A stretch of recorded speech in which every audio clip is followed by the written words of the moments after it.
21번 결과적 가중범에 관한 설명 중 가장 옳지 않은 거 틀린 거 고르란 얘기거든요. 일단 답부터 설명을 좀 드려보고 또 얘기를 계속 해보겠습니다.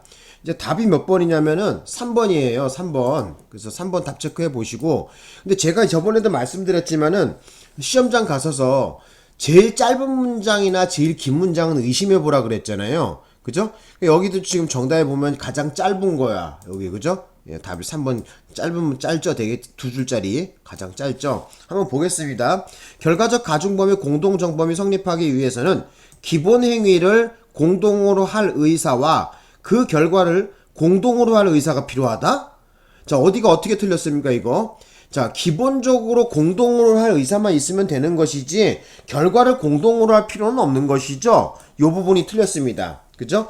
결과를 공동으로 할 의사는 필요가 없어요. 그래서 기본 행위, 자, 깨끗하게 볼게. 기본 행위를 할 공동으로 할 의사만 있으면 되는 것이지 그 결과까지 공동으로 할 필요는 없어요. 그래서 설명을 좀 드려보자면은, 그러니까 우리 결과적 가중범 형태가 어떻게 생겼니? 자, 여기 한번 봅시다. 자, 보자. 결과적 가중범. 결과적 가중범 같은 경우에는 기본적으로 고의범이죠. 기본 고의범이 있고, 그리고 플러스, 자, 예견치 못하게 일을 저지르는 거죠. 큰 구속 요건을 건드리는 거잖아요. 그죠? 그래서 고의 플러스 과실의 형태가 있는 것이 바로 결과적 가중범이란 말이야. 그죠? 그래서 여기서 말하는 얘기는 무슨 얘기냐면 기본 범죄 고의를 같이 할 의사만 있으면 되는 것이지 뒤에 그 과실 부분에 해당되는 거, 그죠? 결과까지 예견치 못한 여기다 결과라고 좀 적어볼까? 아이고. 결과까지 그 예견치 못한 결과까지 공동으로 할 의사는 필요가 없는 것입니다. 그래서 그 얘기가 그 얘기야. 내가 다시 한번 가볼게. 자, 여기 나와 있는데 봅시다.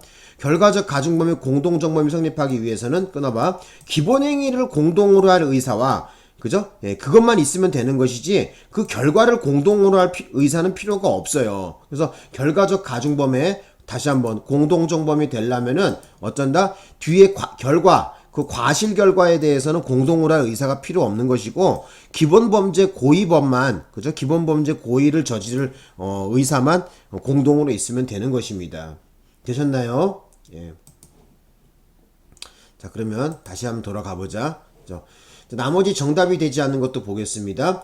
정답이 되지 않는 것을 보시면은 기본 범죄를 통하여 고의로 중한 결과를 발생하게 한 경우에 가중처벌하는 부진정 결과적 가중범에서 고의로 중한 결과를 발생하게 한 행위가 별도의 구성요건에 해당하고 그 고의범에 대하여 결과적 가중범이 정한 형보다 더 무겁게 처벌하는 규정이 있는 경우에는 그 고의범과 결과적 가중범이 상상적 경락 관계에 있다. 자, 요 얘기 되게 어렵잖아요. 자, 여기에 준비해온 화면을 같이 보면서 좀 같이 한번 연구해 봅시다.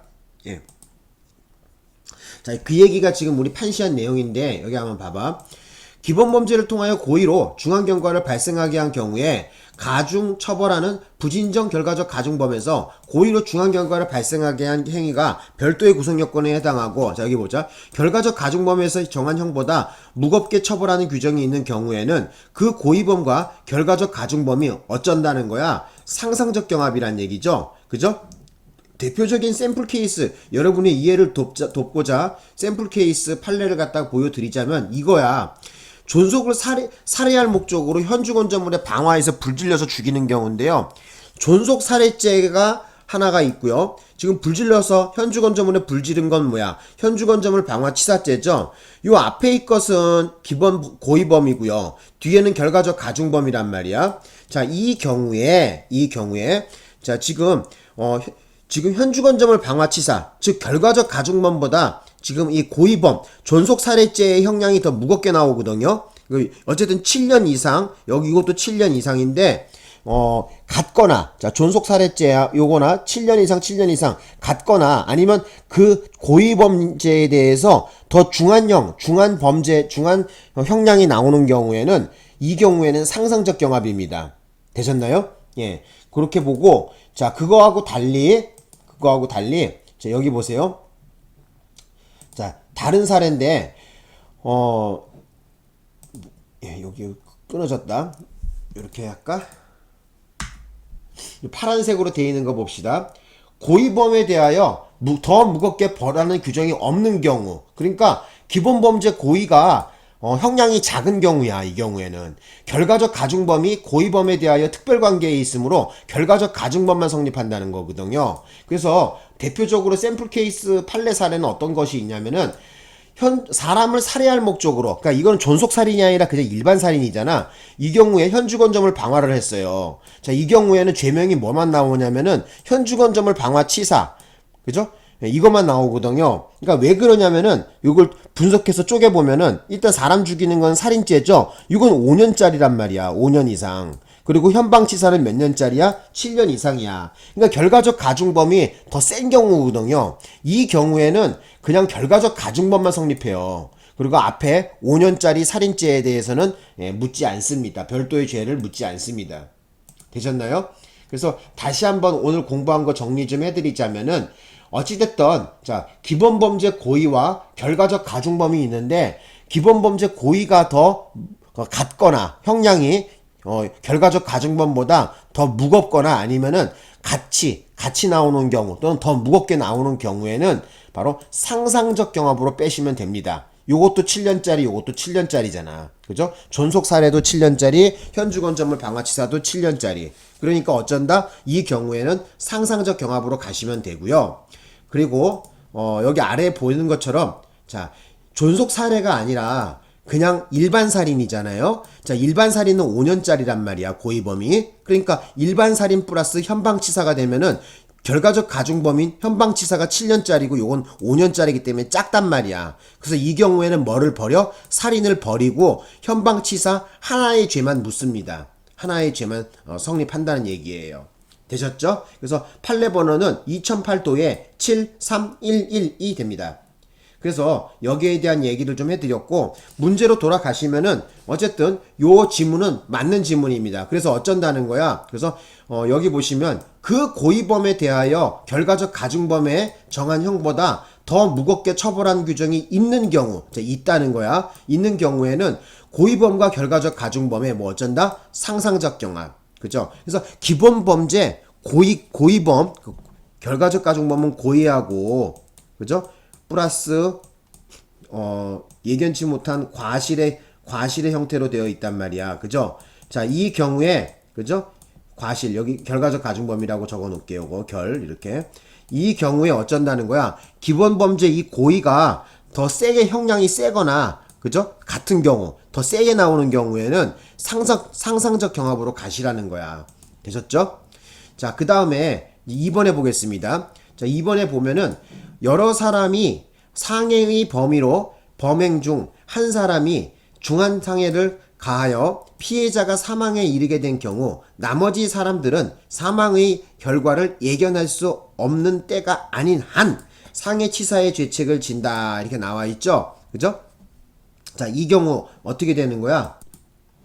자, 결과를 예견할 수 없을 때가 아닌 한이라 그랬었죠. 그죠? 그러면 당연히 어떻게 돼요? 그 사망에 이르게 되면은 예상치 못하게 기본 상해를 가하려고 하다가 사람 죽은 거 아니야. 일단 기본 범죄는 저지르는 것에 대해서 어떻게 되는 거야? 고의범이잖아. 그죠? 상해라는 고의범에 예상치 못한 사망의 결과를 일으킨 거 아니야. 그러니까 뭐 당연히 상해 치사가 되는 거 아니겠습니까? 그죠? 그래서 일단 기본 범죄 상해로 출발을 하게 되면은 그래서 상해의 범위만 있다면 피해자가 사망에 이르게 되면은 당연히 상해치사가 되는 것이죠. 그죠? 예. 일단 기본 범죄가 제일 중요해. 기본 범죄 고의가 출발했을 때 고의가 인정되면은 바로 예견치 못한 사망의 결과가 생기면은 상해치사가 되는 것이죠. 이제 4번에 가보자. 자, 4번에 보시면 직무를 집행하는 공무원에 대하여 위험한 물건입니다. 위험한 물건을 휴대하여 고의로 상해를 가한 경우에는 특수 공무집행 방해 치상죄만 성립할 뿐 이와 별도로 폭력행위 등 처벌에 관한 법률에 위반 죄를 구성한다고 볼 수 없다. 예, 맞는 얘기죠. 왜 그러냐면요. 특수 공무집행 방해치상죄 안에 지금 폭처법에 관련된 폭력행위 등 처벌에 관한 법률 위반 흉기상해가 요 안에 들어가 있는 형태거든요. 법조경합의 형태로 들어가 있는 거거든요. 그렇기 때문에 바로 폭력행위 등 처벌에 관한 법률 위반에 흉기상해에 대한 죄를 따로 묻지 않습니다. 자, 그 다음에 이제 5번에 가보자. 5번에 보면은, 자, 봅시다. 강간이 미수에 그친 경우라도 그 수단이 된 폭행에 의하여 피해자가 상해를 입었으면 강간치상죄가 성립하고, 오케이, 맞는 얘기야. 미수에 그친 것이 피고인의 자의로 실행에 착수한 행위를 중지한 경우이든 실행에 착수하여 행위를 종료하지 못한 경우이든 가리지 않는다. 예, 맞는 얘기입니다. 그래서 여러분이 아셔야 되는 것은 강간이 미수에 그친 경우라 하더라도 있잖아요. 어쨌든 이 폭행에 의해서 피해자가 상해를 입으면은 강간치상이 되는 것입니다. 예를 들어 이런 거야.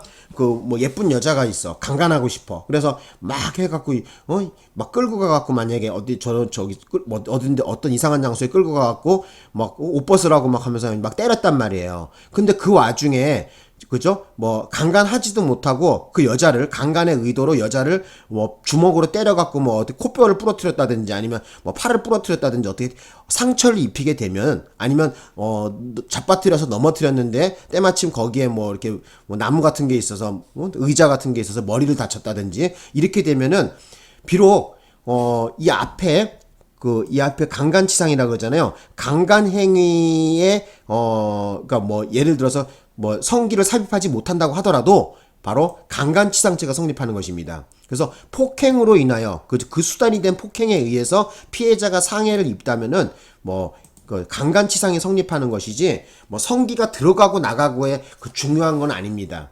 또 여기에 나와 있는 것처럼 그 피고인이 자의로 실행에 착수한 행위를 중지한 경우든 아니면 실행에 착수해서 행위를 종료하지 못한 경우이든 따지지 않습니다. 되셨나요? 그래서 알아두셔야 됩니다. 그래서 강간치상죄 다시 한번 말씀드리는데 자, 강간이 미수에 그친 경우, 그러니까 폭행에 의해 그 수단이 된 폭행에 의해서 피해자가 상해를 입으면은 강간치상이 되는 것입니다. 그래서 비록 성기가 거기 뭐 여자 성기에 들어가지 않는다고 하더라도 강간치상이 되는 것이죠. 어쨌든 기본 범죄가 강간이라는 의도하에 폭행을 가했다는 것이죠. 실행에 착수에 들어간 것이란 말이야. 그죠? 간음을 하기 위해서 부녀를 폭행 협박을 하게 되면 강간죄의 실행에 착수에 들어간 것이잖아요. 그죠? 그런데 그 와중에 상해 입혔다면 뭐야? 강간치상이 되는 것이지 뭐. 자, 어쨌든 뭐 제가 봤을 때는 이거 대단한 문제는 아닌 거로 보이고요. 다시 한번 정리하는데 정답이 몇 번이냐면 3번으로 했었죠. 그래서 결과적 가중범의 공동정범이 성립하기 위해서는 기본범죄 기본행위를 공동으로 할 의사만 있으면 되는 것이지 그 결과를 공동으로 할 의사는 필요가 없다는 것입니다. 그래서 정답 3번 처리하시면 돼요. 자, 여기까지 해갖고요. 21번 문제를 맞춰볼게요.